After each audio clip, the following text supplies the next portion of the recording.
ታሪኩ ሲጀምር የማክስና ከእንቅልፉ በፍጥነት ተነስቶ ወደ ትምህርት ቤት እንዴት ታሳውቀዋለች። ታዲያ ገና ከእንቅልፉ ከመነሳቱ በፊት አሁንም ለበርካታ ጊዜ የሚጠይቀውን ጥያቄ ይጠይቃታል። ውሻ መቼ ነው መንገዛው? እናቱም የራስን ክፍል እንኳን በስራ ሳታጸዳ እንዴት ውሻን ትንከባከባለህ አለችው። በትምህርት ቤት ውስጥ ማክስ ቀኑ ጥሩ አልነበረም ነበር። ዲን የተባለው ወጣት ገፍትሮት መሬት ላይ ይወድቃል። በሌላ በኩል በሃይስኩል ላቡ ውስጥ አሌክስ የተባለችው ሳይንቲስትና ጓደኛዋ አስካያ አዲስ ፈጠራቸውን ያሳዩ ነበር። የተለየ ፈጠራ ሲሆን በግሩም ኤአይ የተሰራ ሮቦት ነው። ይህ ሮቦት በቀላሉ ከኮምፒውተር ጋር ተገናኝቶ ሰዎችን ሊያግዝ ይችላል። ፕሮጀክቱን በጥሩ ሁኔታ እንዲሄድም በቂ የሆነ የገንዘብ ድጋፍ ይደረግ ነበር። የሚያሳዝነው ነገር ግን ይህ አዲስ ፈጠራ ሚሮን ከተሰኘው አደገኛ ሌባ መረጃው ደርሶት ነበር።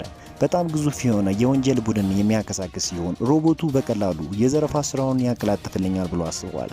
በዚህም ጌጎ የተሰኘውን ወኪሉን ሮቦቱን እንዲሰርቅለት ያዘዋል። ይህ ሮቦት ለሚሮን ቴክኖሎጂ ብቻ ሳይሆን ሁሉንም ነገር እቆጣጠራለሁ ብሎ እንዲያስብ አድርጎታል። በትምህርት ቤት ውስጥ ማክስ በትንሽ ዓለም ውስጥ ይኖራል። ሶኒያ የተሰኘችውን ጓደኛውንም በትምህርት ቤቱ ስትጫወት ይመለከታታል። በጣም የሚወዳት ሲሆን ስትጫወትም ደብተሩ ላይ ይስላት ነበር። ከቆይታ በኋላ ግን ዴንና ጓደኞቹ ከመድረኩ ማክስን ይጠሩታል። ወደ መድረኩ ቢወጣም ወደ ውስጠኛው ክፍል እንዲገባ አደረጉት። ከዛም ደብተሩን ገልጠው ሲመለከቱት ማክስ የፍቅረኛውን ስዕል እየሳለ መሆኑን ዴንን ያበሳጨዋል። በመልሱም ተቀጣጣይ ነገር በእጁ አድርገው ከክፍሉ ይወጣሉ። ከቆይታ በኋላ ፍንዳታ በክፍሉ ይከሰታል። መምህሩ ወደ ቦታው በመሄድ የተፈጠረውን ነገር ሲመለከት መምህሩ ሁሉንም ነገር ያደረገው ማክስ እንደሆነ ነው ያስበው። ምንም ነገር ሳያዳምጡም ወደ ርዕሰ መምህሩ ይዞት ይሄዳል። በተመሳሳይ ሰዓት ሶኒያ ለሷ የተሳለውን ስዕል ትመለከተዋለች። በሌላ በኩል ማክስ ክፍሉን ባለመጽዳቱ ትቀጣዋለች። ከሄደች በኋላ ግን ማክስ በቅጽበት በዝግታ ከቤቱ ይወጣል። በሌላ በኩል ጌኮ ሮቦቱን ከሚሰራበት ስፍራ ደርሶ ነበር። መሳሪያውንም በመጠቀም በግድግዳው በመውጣት መስኮቱን በመስበር ለመግባት ይሞክራል። ጥበቡን በመጠቀምም ወደ ክፍሉ ይገባል። ልክ ዴኮደሩን ወደ ሲስተሙ ሲያስገባው ጥበቃው ወደ ክፍሉ ይገባል። ቢደበቅም ግን ማሽኑ ከፍተኛ ድምጽ ያሰማ ነበር። ያ ደግሞ የጠባቂውን ቀልብ ይስበዋል። ጌኮም ታዲያ ጠባቂውን በቡጢ በመምታት ሮቦቱን የያዘውን ዕቃ ይወስደዋል። ሆኖም ግን ግንባታ ሁሉ ሙሉ በሙሉ ራሱን ይቆልፍበታል። ይህ ደግሞ ለዴኮ እጅግ ከባድ ሆነበት። በተመሳሳይ ጊዜ ማክስ እንደተለመደው በብዛት ወደሚሄድበት ድልድይ በመሄድ ዘና ይል ነበር። ሄድፎኑንም በማድረግ የሚወደውን ሙዚቃ ያዳምጣል። ጌኮም ከዛ ቦታ ለማምለጥ ሲሞክር ጥበቆቹ ይከቡታል። ለጊዜያት የተያዘ ቢመስልም ጌኮ ግን በቀላሉ የሚያዝ አልነበረም። ጥበቆቹንም በቀላሉ ከመታቸው በኋላ ራሱን ነፃ ያደርጋል። በትግሉ ወቅት ግን ሲሊንደሩ ከእጁ አምልጦ ነበር። ከርቀትም አንድ የወደቀ ነገር ማክስ በመመልከቱ ወደ ቦታው ይሄዳል። ያሰበው ስፕሬ ነው ብሎ ነበር። ነገር ግን ከተመለከተው ነገር ሁሉ የተለየ ነገር ነው። በሌላ በኩል ጌኮ ሁሉንም ሰዎች በማምለጥ ይሄዳል። ማክስም ሲሊንደሩን በመበጥበጥ በግድግዳው ላይ ይረጨዋል። የሚገርመው ነገር ግን መሳሪያው በራሱ ስል ይስል ነበር። ማክስም የሚያየውን ነገር ማመን ከበደው። ከደቂቃ በኋላ አንድ ውሻ ከግድግዳው ላይ ይመለከታል። ግን በዛን ጊዜ ስፕሬው ያለቀ መስሎታል። ማክስም ጥሎት ይሄዳል። ከቆይታ በኋላ ግን ሲሊንደሩን አንስቶት ይሄዳል። የሚገርመው ግን ማክስ ከሄደ በኋላ ውሻው ከቦታው መንቀሳቀሱን ጀመረ። እነዛ ናኖ ማቴሪያል በመጠቀምም ወደ ትክክለኛው ዓለም ይመጣል። ከሆነ ቦታም ጌኮ ሚሮንን አግኝቶት ሲሊንደሩን ይሰጠዋል። ሆኖም ሚሮን መሳሪያውን ሲያረጋግጥ በውስጡ ምንም ነገር አልነበረም። በሌላ በኩል ማክስ ወደ ቤቱ እየሄደ በድብቅ ሮቦቱን ይከተለው ነበር። ሮቦቱም ላለመታየት የማያደርገው ነገር አልነበረም። ማክስ ግን ድምጽ ስለሰማ ደነገጠ። የሆነ ነገር እየተከተለኝ ነው ብሎ በማሰብ ነበር። ከቆይታ በኋላ ፖሊሱ ከላብ በመድረስ ስለ ሌባዎቹ ያጣራ ጀመረ። አሌክስም ወደ ቦታው በመሄድ እንዴት ሌባው ፈጠራዎችን እንደሰረቃት ትመለከታለች። ታዲያ ጓደኛዋ ጥበቃው ሌባውን ሊያስቆሙት ቢሞክርም የሚቀመስ እንዳልነበር ይነግራታል። አሌክስም በመበሳጨት አሁንም ከማንም በላይ ስለ ሮቦቷ እንደምታውቅና በራሴ ያፈላልገዋለሁ ትላለች። በነጋታው ጌኮ ማክስን ለማፈላለግ ወደ ማዕከሉ ይጓዛል። ሆኖም ወደ ቦታው ሲሄድ አዲስ የተለየ ነገር ተመለከተ። ማክስ የሳለው ስዕል ከቦታው የለም ነበር። በሌላ ቀን ማክስ ወደ ትምህርት ቤት ሲሄድ ሮቦቱ በድብቅ ይከተለው ነበር። በድንገት ግን ዴንና ጓደኞቹ ወደ እርሱ ጋር በመምጣት ዕቃውን ወደ መሬት ይወረውሩበታል። ማክስም ተበሳጭቶ ደብተሩን ሲሰበስብ ያልተለመደ ነገር ተከሰተ። ዕቃዎቹ ወደ ላይ በረው የዴንን ጭንቅላት ይመቱታል። ወደ እርሱ ተመልሰው ሊያጥቁት ቢሞክሩም በአሁኑ ግን ማክስ የሚቻል አልነበረም። አንድ በአንድ ይከተክታቸዋል። አቅሙ ከየት እንደመጣ ግን ፈጽሞ ሊያውቅ አልቻለም ነበር። በዚህም ማክስ ሁሉንም መበቀል ይችላል። ቦርሳውንም ካነሳ በኋላ ሲሄድ ሶኒያ ተመልክታው ተገረመች። ወደ ምርምር ቦታው ስንመለስ አሌክስ ጌኮ ከጥበቆቹ ጋር ሲፋለም የሚያሳየውን ምስል ትመለከታለች። በብቃቱ ተገርማም እንደዚህ አይነት ጥበቃ ወደ እርሷ ጋር ማምጣት እንደምትፈልግ ትናገራለች። ከዛም ለጊዜውም ቢሆን ሮቦቱ ለማጥፋት ትወስናለች። ማክስ ግን በሌላ በኩል ሮቦቱ እየተከተለው መሆኑን ሳያውቁ ወደ አንድ ቤተ መጻሕፍት ይሄዳል። ሼልፉ ላይ ዕቃ መግዛት ቢፈልግም በኪሱ ግን ምንም አይነት ገንዘብ የለም ነበር። እቃዎቹን በማዘን ሊመልስ ሲል ባለቤቱ ገንዘብ ሊከፍል እንደሆነ ይጠይቀዋል። በድንገት ግን አንዱ ዕቃን በመጣል ባለቤቱ እንዲወድቅ አደረገ።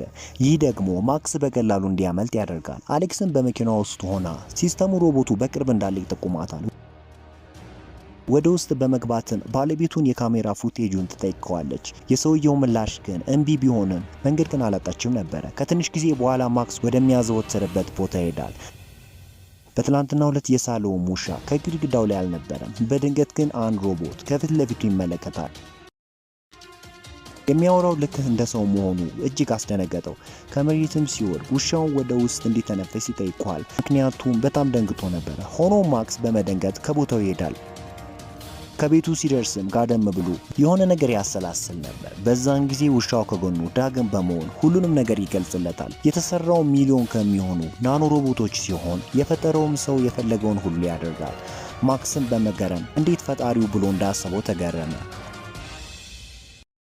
ሁሉም የሆነው ግን ማክስ ሲሊንደሩን በመጠቀም ከግድግዳው ላይ ሲስል ነው። የማክስ ሐሳብ ዴን አሁንም ይበሳጭብኛል ብሎ ማሰብ ነው። ራሱንም በማረጋጋት ወደ ኮምፒውተሩ በመሄድ ሲመለከት በአንድ የስዕል ውድድር ላይ ማሸነፍ የቻለ ትልቅ እድል እንደሚኖሩ አወቀ።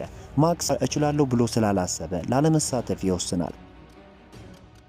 በዛን ቀን ግን አሌክስ ሮቦቱ አንድ ቦታ አክቲቭ ሆኖ እንዳለ ታውቃለች። በተመሳሳይ ሰዓት ሮቦቱ በድብቅ የማክስን ስዕል ይመለከታል። ከዛ ማክስ እንዲወዳደር ስሙን ያስገባለታል። በሌላ ቀን ጌኮ ወደ ቀድሞ ስፍራ ይሄድና ስለ ማክስ ይጠይቃቸዋል። አንድም ነገር ስላልነገሩትም ተስፋ እየቆረጠ ይመጣል። በማክስ ቤት ሮቦቱ ቅርጹን መቀየር እንደሚችል ይነግረዋል። ማክስ ይህንን ሲሰማ ተደሰተ። ይዞትም ወደ አንድ ቦታ ይሄዳል። ማክስም እንደሚያወራ ሰዎች ማወቅ የለበትም ሲል ይነግረዋል። ገመድ የሌለውን ኤርፎን ሰጥቶትም ማንም ሳያውቅ የሚያወሩበትን መንገድ ፈጠረ። በፓርክ ውስጥም ሶኒያን ያገኛታል። ሶኒያም የውሻውን ስም ትጠይቀዋለች። ስሙ ፎክስ እንደሆነ ከነገራት በኋላ የሶኒያ ጓደኞች ይጠሯታል። ወደ አንድ ፌስቲቫል ልትሄድ እንደሆነ ካስረዳችሁ በኋላ ትሄዳለች። በዛን ጊዜ የማክስ ልብ ምት እንደተቀየረ ውሻው አውቆ ነበረ። ከወደድካትም አውራት ይለዋል። መልሱ ግን አልችልም ነበር፣ ምክንያቱም ሶኒያ የዴን ጓደኛ ነች። በዛ ቅጽበት ግን አሌክስ ከቅርቡ መኪናዋን ታቆማለች። ድምጽ መጥለፊያዋን በመጠቀም የሚወያዩትን ነገር ታዳምጥ ነበር። ሮቦቱን ለማጥፋት መሳሪያዎቿን አዘጋጀች። ሆኖም ልትተኩስ ስትል አንድ ንግግር ጠቃሚ ሆኖ ስላገኘች ትተዋለች። በመተኮስም ፈንታ የሮቦቱን ለውጥ ታጤን ነበር። በሌላ በኩል ጌኮ ማክስን ቢፈልገውም ሊያገኘው ግን አልቻለም ነበር። በዚህም ሚሮን ጫና ማድረጉን ይቀጥላል። ከቆይታ በኋላም ፎክስ ማክስን ወደ ፌስቲቫል እንዲሄዱ ያሳምነዋል። ሆኖም አሌክስ በድብቅ እየተከታተለቻቸው እንዳለ አላወቁም። በፌስቲቫልም ሶኒያና ዴን ነበሩ። በዳንሱ ውድድሩ ላይም ተሳትፈዋል። በውድድሩም ዴን በማሸነፉ ሶኒያ ዴንን ታሞግሰዋለች። ማክስም በዚህ ይበሳጫል። ማክስ ሊሄድ ሲልም ፎክስ ያረጋግጠዋል። ከቆይታ በኋላ ሮቦቱ አንድ ሀሳብን ያመጣል። የሶኒያን ቀልብ የሚስብበትን መንገድ ማፈላለግ። ወደ አንድ መልበሻ ቦታ በመውሰድም ልብሱን እንዲቀይርና ዘናጭ ሰው እንዲሆን አደረገው። አዲሱን ልብስም ለብሶ ማክስ ግድግዳው ላይ ለማመን በሚከብድ ሁኔታ ይጣበቅ ነበር። ሰው በተሰበሰበበትም ስፕሬይ በመጠቀም ስዕል ይስላል። ሰዎቹም እጅግ በመገረም ይመለከቱታል። ስዕሉ ደግሞ ለሶኒያ ነበር። በዚህም ሶኒያ ስሜቷን መቆጣጠር ያቅታታል። በፌስቲቫሉም ከቆይታ በኋላ ጌኮ ይደርሳል። ዴንንም ሲመለከተው እንዴት ማክስን ሊያገኘው እንደሚችል ይጠይቀዋል። ዴንም የማክስን መረጃ አንድ በአንድ ይነግረዋል። ከቆይታ በኋላም ሶኒያ ወደ ማክስ ጋር በመሄድ የሳለውን ስዕል ታሳየዋለች። አንተ ነህ ወይ ስትለውም አሁን እኔ ነኝ አንቺን የሳልኩት ይላታል።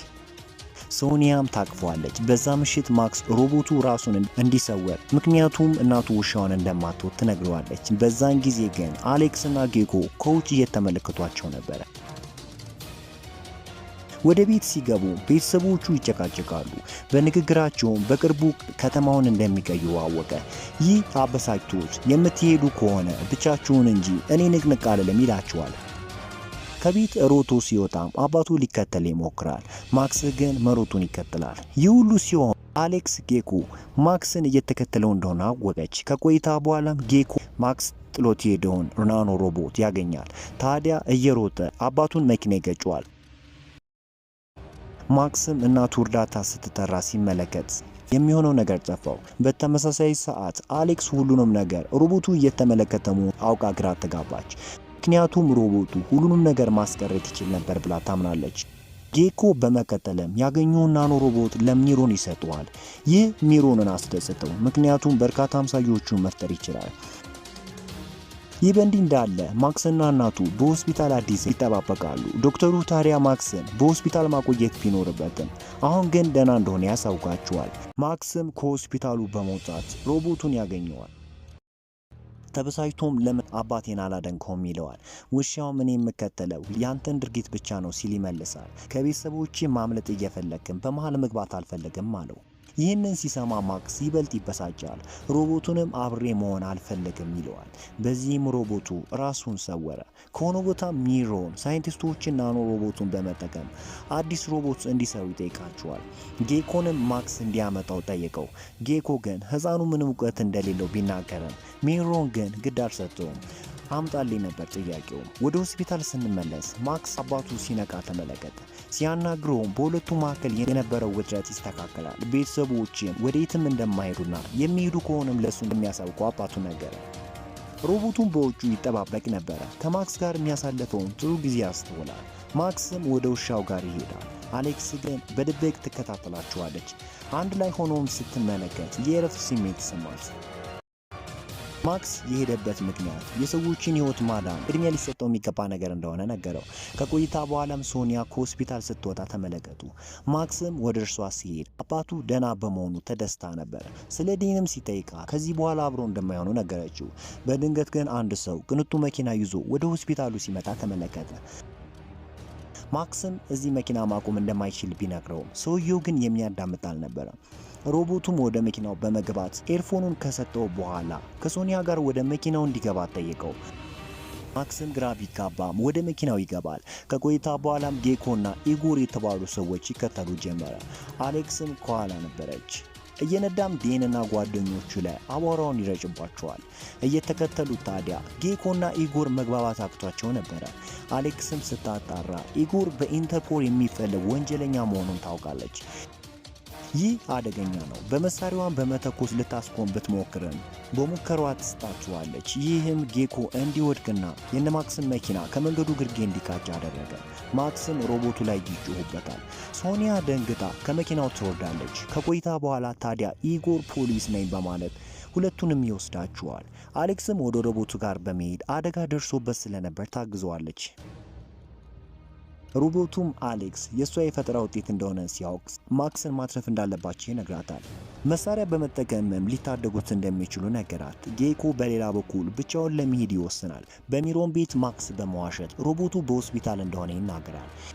ኢጎር ግን የማክስን ኤርፎን ወሰደበት። ይህ መሳሪያ በጣም ጠቃሚ ነበር። ከሮቦቱ ጋር ለመገናኘት ይጠቀምበታል። ከቆይታ በኋላም ሮቦቱ ከሚሮን ቤት ይገባል። ኢጎር ግን በቀላሉ አሌክስን ይይዛታል። በውስጡ ጌኮ ሶኒያና ማክስ ሊያድናቸው ቢሞክርም ሆኖም ኢጎር ሮቦቱን በማየቱ ጥበቆቹ እንዲይዙት ያዛል። ሆኖም ሮቦቱ ቀላል አልነበረም። በቀላሉ ያመልጣቸዋል። ሮቦቱ በርካታ ጥበቆችን ማምለጥ ይችላል። ማክስና ሶኒያ ነፃ ያደርጋቸዋል። በተመሳሳይ ሰዓት አሌክስ ወንጀለኞቹን ከአንድ ክፍል ትቆልፍባቸዋለች። ከቆይታ በኋላ ግን ሚሮን ከቦታ ይደርሳል። ሮቦቱንም ከአንድ ክፍል ቆለፈበት። ሶኒያን ሊወረውራት እያስፈራራት አዲስ ፕሮግራም እንድትሰራ ጠየቃት። በዚህም አሌክስ ትስማማለች። ጌኮ ግን ሁሉንም በድብቅ ይከታተል ነበረ። አሌክስም ከሮቦቱ ሲስተም ላይ የሚወገድ ቲዩብ መጠቀም እንደሚያስፈልግ ለሚሮን ነገረችው። ሲያውልቁትም ጌኮ መቆጣጠሪያውን አፈነዳው። ይህም ሮቦቱ በቀላሉ ራሱን ነፃ እንዲያደርግ አደረገው። ፍጥነቱን በመጠቀምም ሁሉንም ወንጀለኞች ወጥመድ ውስጥ አስገባቸው። የራስን ውሳኔ ወስን ብሎ ስለነበር ለሚሮን ፈጽሞ ላለመስራት ይወስናል። የመጨረሻ ትዕዛዝም ጠይቀው ማክስም ወደ ጥቃቅን ሮቦት ራሱን እንዲቀይር አደረገ። በድንገት ግን ሚሮን ጌኮን ይመቷል። ለኢጎሩም ሄሊኮፕተሩን እንዲያዘጋጅ ነገረው። ማክስም ሊያስቆመው ቢሞክርም አልቻለም ነበረ። ከመሄዱ በፊትም ሶኒያን ከህንፃው ይወረውራታል። በዛን ጊዜ ግን ጥቃቅኖቹ ሮቦቶች ወደ ማክስ ሰውነት ይገባሉ። በዚህም ለመዋጋት ይወስናል።